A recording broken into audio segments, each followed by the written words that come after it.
జ్ఞానానందమయం దేవం నిర్మలాస్ఫటికాకృతిం ఆధారం సర్వవిద్యానాం హయగ్రీవ ఉపాస్మయ. ఆపదాభర్తారం ధాతారం సర్వసంపదాం లోకాభిరామం శ్రీరామం భూయో భూయో నమామి. మనం ఇప్పుడు ఈ వీడియోలో డిసెంబర్ నెల మాస ఫలితాల గురించి మనం తెలుసుకుంటాం. దానికంటే ముందుగా మనం సంవత్సర గోచార ఫలితాలను ఎలా గణన చేస్తారు, మాస ఫలితాలు ఎలా గణన చేస్తారు, వాటి యొక్క ప్రాముఖ్యత ఏమిటి అనే దాని గురించి మనం తెలుసుకుందాం. ప్రతి సంవత్సరం ఉగాది సందర్భంలో చేసే పంచాంగ శ్రవణంలో భాగంగా సంవత్సర గోచారాన్ని తెలియజేస్తారు. సాధారణంగా కూడా జరుగుతున్న సంవత్సరంలో తమకు సంబంధించిన శుభాశుభాలను తెలుసుకోవడం కూడా సంవత్సర గోచార ఫలితమే. ఈ విధానంలో ముఖ్యంగా ఆ సంవత్సరం శని, గురు, రాహుకేతుల సంచారం ప్రధానంగా గమనిస్తారు. శని సంచరించే రాశికి తమకు అనుకూలమా ప్రతికూలమా అని చూసుకోవడం అనేది ఉంటుంది. ఈ క్రమంలో జన్మరాశికి శని 12, 1, 2 రాశిలో సంచరిస్తుంటే దాన్ని ఏలినాటి శని అని, 4వ స్థానం సంచారం అర్ధాష్టమ శని అని, 8వ రాశిలో సంచారాన్ని అష్టమ శని అనే పేరుతో తెలుపుతారు. ఈ కాలాల్లో విశ్రాంతి లేకపోవడం, శారీరకమైన ఇబ్బందులు, ఆర్థిక ఇబ్బందులు, కుటుంబ కలహాలు, సౌఖ్యం లేకపోవడం, ఆకస్మిక నష్టాలు, అనారోగ్యాలు క్రమంలో తెలియజేయబడుతూ ఉంటాయి. శని యొక్క దృష్టిని కూడా పరిశీలించడం అనేది సాంప్రదాయం. శని తానున్న రాశి నుంచి 3, 7, 10 స్థానాలను చూస్తూ ఉంటాడు. ఈ రాశిలో తమ జన్మరాశి ఉన్నప్పటికీ జాగ్రత్తలు తీసుకోవడం అవసరంగా సూచిస్తారు. అంతేగాక శని సంచరిస్తున్న రాశి, శని దృష్టి ఉన్నటువంటి రాశులు తమ జన్మరాశి నుంచి ఏ భావాలు అవుతున్నాయో ఆ భావాల విషయంలో జాగ్రత్తలు తీసుకోవడం కూడా గోచారంలో ఒక భాగమే. శని ఒక్కొక్క రాశిలో 2.5 సంవత్సరాల సంచారం వల్ల ఆయా గ్రహ ఫలితాలను అధికంగా గమనించడం సాంప్రదాయంలో ఉంది. సంవత్సర గోచార ఫలితాల అధ్యయనంలో శని ఫలితం చాలా కీలకమైన. గురుగ్రహ సంచారాన్ని కూడా సంవత్సర గోచారంలో భాగంగా పరిశీలిస్తారు. గురువు తానున్న రాశి నుండి 5, 7, 9 రాశులను చూడడం వల్ల ఆయా రాశుల వారికి అనుకూలతలను తెలియజేయడం అనేది జరుగుతుంది. జన్మరాశి నుండి 2, 5, 7, 9, 11 రాశులు సంచరిస్తున్నప్పుడు ఆర్థిక, సంతాన, వైవాహిక సంతృప్తి, లాభాదులను పొందవచ్చు. గురుదృష్టి ఉన్నటువంటి భావాల్లో లోపాలున్నా కూడా సరిదిద్దబడతాయి. ఆ సంవత్సరంలో ఏ కార్యక్రమాలకు అనుకూలమో ఏ కార్యక్రమాలకు ప్రతికూలమో కూడా గురుగ్రహ గోచారం ద్వారా మనం గమనించవచ్చు. నూతన సంకల్పాలు నెరవేరడానికి, వివాహ, సంతానాది అంశాల్లో పరిపూర్ణత కోసం గురుగ్రహ గోచారం అనుకూలంగా ఉండే విధంగా చూస్తూ ఉండడం అనేది సాంప్రదాయం. రాహుకేతువులు తామున్న రాశులకు అనుసరించే భావాలకు సంబంధించిన అశుభ ఫలితాలను ఇస్తుంటాడు. ముఖ్యంగా 3, 6, 11 స్థానాల్లో తప్ప మిగిలిన స్థానాల్లో ఆయా భావాలకు లోపాలను తెలియజేయడం గోచార సాంప్రదాయం. ఏదైనా శుభగ్రహంతో కలిసి ఉన్నప్పటికీ ఆ గ్రహం యొక్క శుభత్వాన్ని తగ్గించే విధంగా రాహుకేతువు గ్రహాలనేవి ఉంటాయి. అందువల్ల ప్రతి రాశి వారికి రాహుకేతువులు ఉన్నటువంటి భావాలను జాగ్రత్తగా చూసుకోవాల్సి ఉంటుంది. శని, గురువు, రాహు, కేతువులు అధిక కాలంలో ఒక రాశిలో సంచరించడం వల్ల సంవత్సర ఫల నిర్ణయంలో వీరి ప్రాధాన్యం అధికంగా ఉంటుంది. ఇక మాస గోచార ఫలితాల విషయానికి వస్తే, ఒక మాసం తమకు అనుకూలమా ప్రతికూలమా అని గమనించేందుకు రవి, కుజ, శుక్ర, బుధ గ్రహాలను గమనించడం సాంప్రదాయం. సూర్యుడు 3, 6, 10, 11 రాశుల్లో సంచరించే సమయంలో మాత్రమే శుభ ఫలితాలను ఇస్తాడు. మిగిలిన సమయాల్లో అతడు సంచరించే రాశి దృష్టి ఉన్న సప్తమ రాశి విషయంలో జాగ్రత్తలు అనేవి తీసుకోవాలి. వేరు వేరు జన్మరాశుల వారికి రవి సంచరిస్తున్న రాశి, దృష్టి ఉన్నటువంటి రాశులు ఏ భావాలు అవుతాయో గమనించి వానికి అనుకూలమైన ఫలితాలను నిర్దేశించాల్సి ఉంటుంది. రవి గోచారంలో వ్యతిరేకంగా ఉన్న సమయంలో అధికార ప్రభుత్వ సంబంధమైన సమస్యలు, అనారోగ్య లోపాలకు, మానసికమైన ఒత్తిడులకు అధికమైన అవకాశం అనేది ఉంటుంది. మనం ఇప్పుడు ఈ వీడియోలో డిసెంబర్ నెల మాస ఫలితాల గురించి మనం తెలుసుకుంటామంటే డిసెంబర్ నెలలో 12 రాశుల వారికి ఫలితాల గురించి మనం ఇప్పుడు తెలుసుకుందాం. ప్రతి సంవత్సరము ఉగాది సందర్భంలో చేసే పంచాంగ శ్రవణంలో భాగంగా సంవత్సర గోచారాన్ని తెలియజేస్తారు. సాధారణంగా జరుగుతున్న సంవత్సరంలో తమకు సంబంధించిన శుభాశుభాలను తెలుసుకోవడం కూడా సంవత్సర గోచార ఫలితమే. ఈ విధానంలో ముఖ్యంగా ఆ సంవత్సరం శని, గురు, రాహుకేతుల సంచారం ప్రధానంగా గమనిస్తారు. శని సంచరించే రాశి తమకు అనుకూలమా ప్రతికూలమా అని చూసుకోవడం అనేది ఉంటుంది. ఈ క్రమంలో తమ జన్మరాశికి శని 12, 1, 2 రాశుల్లో సంచరిస్తుంటే దాన్ని ఏల్నాటి శని అని, 4వ స్థాన సంచారం అర్ధమాష్టమ శని అని, 8వ రాశిలో సంచారాన్ని అష్టమ శని అనే పేరుతో తెలుపుతారు.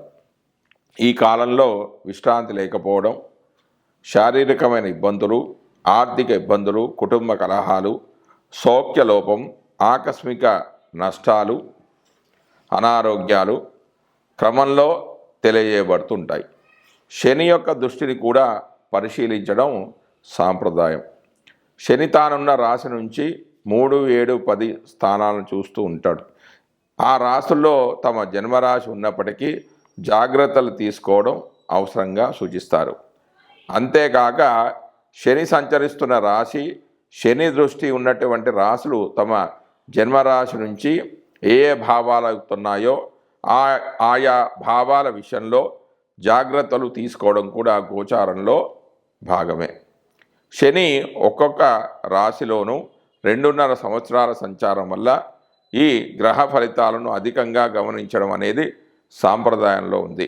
సంవత్సర గోచార ఫలితాల అధ్యయనంలో శని ఫలితం అనేది చాలా కీలకం. గురుగ్రహ సంచారాన్ని కూడా సంవత్సర గోచారంలో భాగంగా పరిశీలిస్తారు.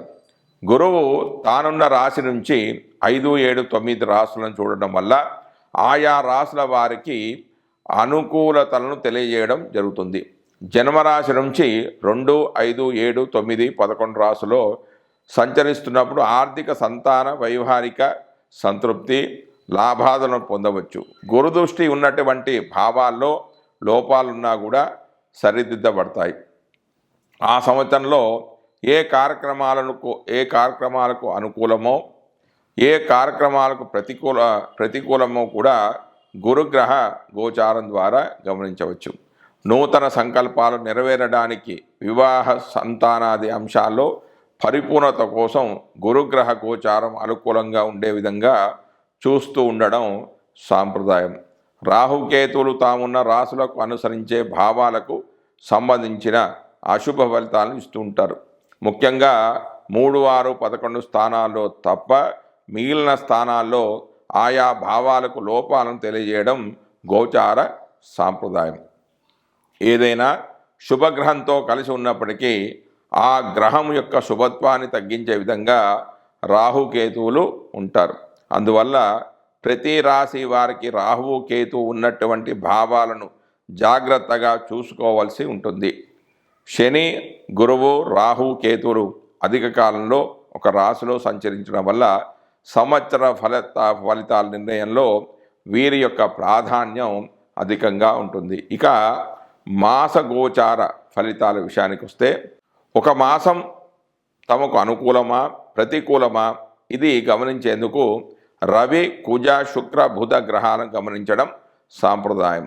సూర్యుడు 3, 6, 10, 11 రాశుల్లో సంచరించే సమయంలో మాత్రమే శుభ ఫలితాలను ఇస్తాడు. మిగిలిన సమయాల్లో అతడు సంచరించే రాశి, దృష్టి ఉన్న సప్తమ రాశి విషయంలో జాగ్రత్తలు తీసుకోవాలి. వేరువేరు జన్మరాశుల వారికి రవి సంచరిస్తున్న రాశి, దృష్టి ఉన్నటువంటి రాశులు ఏ భావాలు అవుతాయో గమనించి వానికి అనుకూలమైన ఫలితాలను నిర్దేశించాల్సి ఉంటుంది. రవి గోచారంలో వ్యతిరేకంగా ఉన్న సమయంలో అధికార ప్రభుత్వ సంబంధమైన సమస్యలు, అనారోగ్య లోపాలకు, మానసికమైన ఒత్తిడులకు అధికమైన అవకాశం అనేది ఉంటుంది. అదేవిధంగా కుజుడు గోచారంలో అననుకూలమైన రాసుల్లో సంచరిస్తుంటే చిన్న చిన్న ప్రమాదాలు, ఒత్తిడులు, శారీరకమైన అనారోగ్యాలు, నొప్పులకు అవకాశం అనేది అధికం. అంతేకాక సామాజికంగా అప్పులు పెరగడం, శత్రుత్వాలు అధికం కావడం కూడా ఉంటుంది. తగిన దాన ధర్మాలు అవసరమవుతాయి. 3, 6, 11 రాసుల్లో మాత్రమే శుభ ఫలితాలను కుజుడు ఇచ్చినప్పటికీ తాను సంచరిస్తున్న రాశి దృష్టి ఉన్నటువంటి 4, 7, 8 రాశులను కూడా ఫలితాల విషయంలో పరిగణలోనికి తీసుకోవాలి. బుధుడు గోచారంలో అననుకూలమైన ప్రదేశాల్లో ఉన్నప్పుడు వ్యాపారాదుల్లో లోపాలకు అధికమైన అవకాశం అనేది ఉంటుంది. పెట్టుబడులు ఫలించవు, స్ఫురణ శక్తి అనేది లోపిస్తుంది, శారీరక చైతన్యం తగ్గిపోయే సూచనలు అనేవి ఉన్నాయి. కొంత బలహీన మనస్తత్వం, ఆలోచన తత్వంలో లోపాలకు అవకాశం అనేది కలుగుతుంది. రోగ నిరోధక శక్తి లోపించడం వల్ల కలిగే సమస్యలు అనేవి పెరుగుతాయి. బుధుడు 2, 4, 6, 8, 10, 11 స్థానాల్లో శుభ ఫలితాలను ఇస్తాడు. తాను చూస్తున్న భావాలను కూడా శుభాన్ని ఇస్తాడు. శుక్రుడు అధిక స్థానాల్లో గోచారిత్యా అనుకూలంగా ఉన్నప్పటికీ బలహీనమైన గోచార ఫలితాలనిచ్చే స్థానాల్లో మనోభిష్టాలు నెరవేరక ఇబ్బంది అనేది పడుతూ ఉంటారు. శుక్రుడు ఒక రాశిలో సంచరించే కాలంలో మానసికమైన వ్యవహారాలు, ఆకర్షణలో లోపాలు, ఇబ్బందులకు అవకాశం అనేది ఉంటుంది. అవగాహన లోపాలుంటాయి. శరీరంలో హార్మోన్ల లోపాలు ఏర్పడతాయి. సమతుల్యమైన భావాలు అనేవి దెబ్బతింటాయి. శుక్రుని విషయంలో 6, 7, 10 రాసుల సంచారం మాత్రం లోపమైనది. 6వ సంచారం అధికమైన లోపంగా పరిగణిస్తారు. భార్యాభర్తల మధ్యలో అభిప్రాయ భేదాలకు కూడా ఇటువంటి అంశాలు కారణమవుతాయి. మానసికమైన ఒత్తిడి తీవ్రంగా ఉంటుంది. ఒక నెల రోజులు కొంత ఎక్కువ తక్కువలతో కూడుకున్న రోజుల్లో సంచరించే గ్రహాలనేవి ఇవి. అందువల్ల వీటి ద్వారా కలిగే ఫలితాలు ఆ మాసాదులకు చెంది ఉంటాయి. అయితే శుభ సమయంలో కార్యక్రమం ప్రారంభించి పూర్తి చేయడానికి ఇటువంటి అనుకూల గ్రహ సంచారాదుల వల్ల ఫలితం అనేది అధికంగా ఉంటుంది. జై శ్రీమన్నారాయణ. మనం ఈ వీడియోలో సింహరాశి వారికి డిసెంబర్ నెల ఫలితాలు, మాస ఫలితాలు తెలుసుకుందాం. సింహరాశి వారికి రవి ఇచ్చే ఫలితాలు. సింహరాశి వారికి రవి డిసెంబర్ 1 నుంచి 15 వరకు 4వ స్థానంలోను, డిసెంబర్ 16 నుంచి 31 వరకు 5వ స్థానంలో సంచరిస్తున్నాడు. ఈ 2 స్థానాల్లో రవి సంచారం అశుభ ఫలితాలే జాతకుడు పొందుతాడు. బంధుమిత్రులతో భేదాభిప్రాయాలు, సౌకర్యాల కొరత, దూర సంచారం, శారీరక మానసిక నలత ఏర్పడుతుంది. సదావగాహన ఉంటుంది, వివేకం అనేది ఉండదు. మనస్సు స్థిరంగా లేకపోవడం, మానసిక రుగ్మతలతో పాటుగా సంతానానికి ఇబ్బందులు కలగడం, అనుకున్నవి సాధించలేక బాధపడవలసి ఉంటుంది. ఇక సింహరాశి వారికి కుజుడు ఇచ్చే ఫలితాలు. సింహరాశి వారికి కుజుడు 12వ ఇంట సంచరిస్తున్నాడు. కుజుడు జన్మరాశి నుంచి 12వ రాశిలో సంచరించే కాలంలో కంటి జబ్బులు, పైత్య ప్రకోపం, వివిధ రకాలైన జబ్బులు తీవ్రంగా బాధిస్తాయి. ఏదైనా గొడవల్లో ఇరికించబడి శిక్ష పడే అవకాశం అనేది కూడా ఉంది. ఊహించని రీతిలో ధన వ్యయము, దూర ప్రయాణము ఉంటుంది. కుటుంబ సభ్యులతో గొడవలు, శస్త్రాస్త్రాల వలన గాయాలు, మానసికమైన అశాంతి ఉంటుంది. వీటిలో అతి తక్కువ నష్టాలు మాత్రమే జరుగుతాయి. కారణం ఏంటంటే ఈ స్థానంలో కుజుడు బలహీనంగా అంటే నీచబడి ఉన్నాడు కాబట్టి. ఇక సింహరాశి వారికి బుధుడు ఇచ్చే ఫలితాలు. సింహరాశి వారికి బుధుడు 4వ స్థానంలో స్థితి చెంది ఉన్నాడు. ఈ రాశి బుధుడికి శత్రుక్షేత్రం.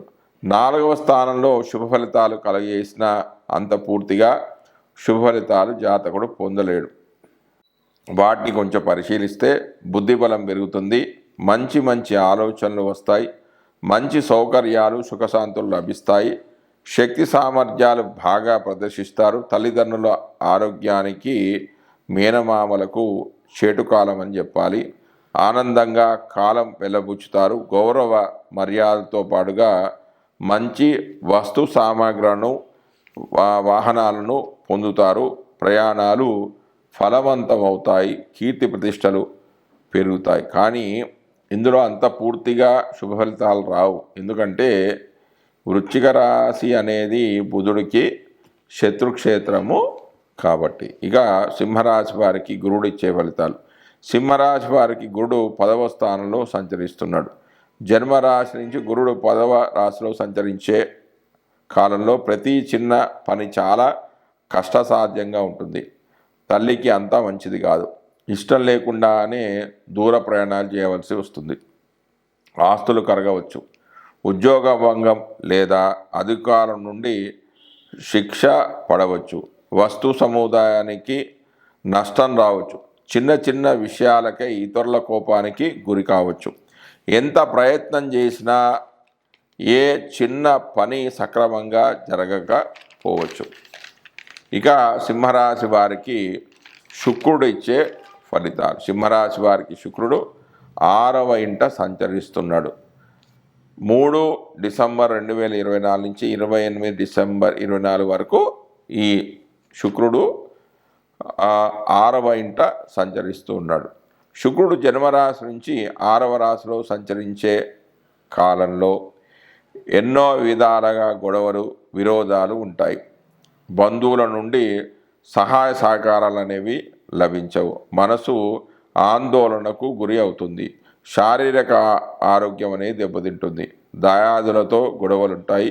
గాయాలు తగలవచ్చు.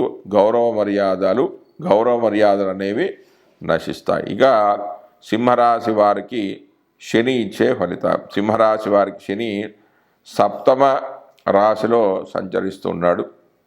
జన్మరాశి నుంచి 7వ రాశిలో శని సంచరించే కాలంలో తీవ్రమైన ఆపదలకు గురి అవుతారు. ప్రమాదాలకు గురి కావడం, సంఘంలో అమర్యాద, అపనింద, ఉద్యోగ భంగము, సంతాన అనారోగ్యం, బంధుమిత్రులతో విరోధము, ద్రవ్య నాశనము లాంటివి జరిగే అవకాశం అనేది ఉంది.